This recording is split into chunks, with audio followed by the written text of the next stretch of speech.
Welcome to SS1 Fine Art. This lesson covers advanced textile design with a focus on Batik and Adire, two resist dyeing techniques with deep roots in Nigerian and wider African cultural practice.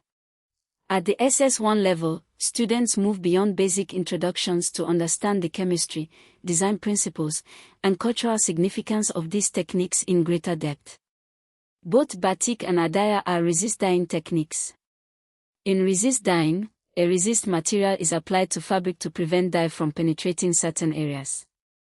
The areas covered by the resist remain undyed, creating the pattern. After dyeing, the resist is removed, revealing the design in the original fabric color against the dyed background. The sophistication of resist dye designs depends on the precision and artistry with which the resist is applied. Simple designs use large areas of resist. Complex traditional designs use minute, intricate patterns achieved through highly controlled application of the resist material. Batik is a wax resist dyeing technique. Hot wax, typically a mixture of paraffin wax and beeswax, is applied to fabric in the areas that should not receive dye. Paraffin wax is brittle and cracks when the fabric is crumpled, allowing dye to penetrate through the cracks and create the characteristic crackle pattern seen in batik. Beeswax is more flexible and reduces cracking. Mixing the two gives the artist control over how much crackle texture appears. The traditional tool for applying wax in Indonesian batik, the origin of this technique, is the chanting, a small cup with a fan spout that allows hot wax to flow in precise lines. Hand-drawn batik using a chanting is called tulis batik. Stamped batik uses a copper block called a jab dipped in hot wax to print a repeating pattern rapidly. In Nigeria, batik is taught as a practical fine art technique and has been adopted by Nigerian artists and fashion designers who combine it with indigenous patterns and contemporary design. After wax application, the fabric is immersed in cold dye. Hot dye would melt the wax. Multiple dye baths can create complex, layered color effects. First the lightest color, then add more wax, then dye a darker color. The final step is removing the wax by scraping off excess and boiling the fabric or pressing it between newspaper to absorb the wax.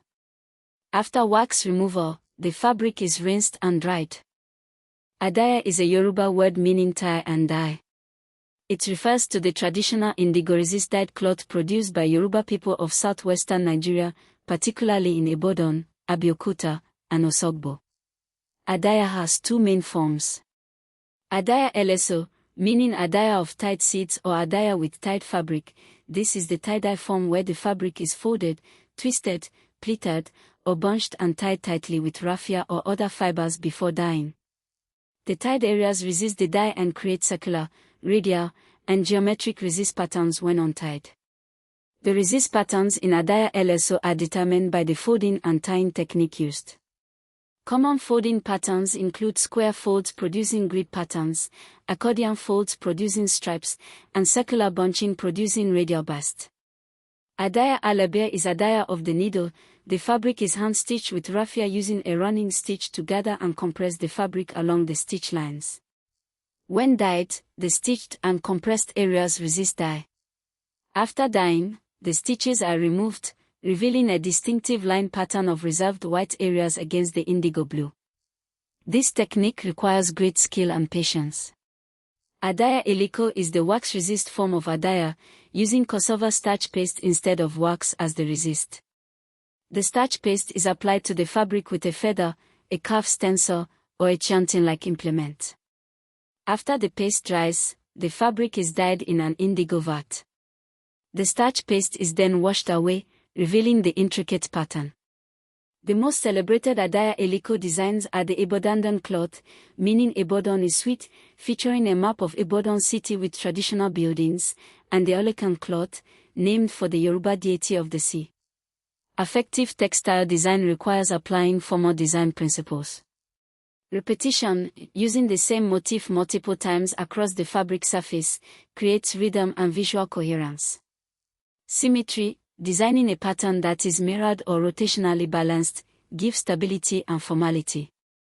Asymmetry in textile design creates energy and movement. Scale, varying the size of pattern elements, creates visual interest and hierarchy within the design. When designing Adire or batik patterns at the SS1 level, students should plan their design in pencil on paper first, considering how the pattern will repeat across the full cloth, how the resist areas will read against the dyed areas, and how multiple dye baths will interact to create the final color result. Today we covered that batik and Adire are both resist dyeing techniques where resist material prevents dye from penetrating certain areas, creating the design. Batik uses hot wax applied with a chiantin or jap. Paraffin wax creates crackle, beeswax reduces cracking. Multiple dye baths from light to dark create complex effects. Adire is Yoruba resist dyed cloth. Adire LSO uses tying, Adire Alabe uses stitching, Adire Eliko uses cassava starch paste resist. Design principles of repetition, symmetry, and scale govern effective textile pattern design. For your practical exercise, design a repeating Adire Eliko pattern on paper, using a feather or cotton bud to apply diluted starch paste to cotton cloth, then dye it in a strong cold tea solution to simulate indigo.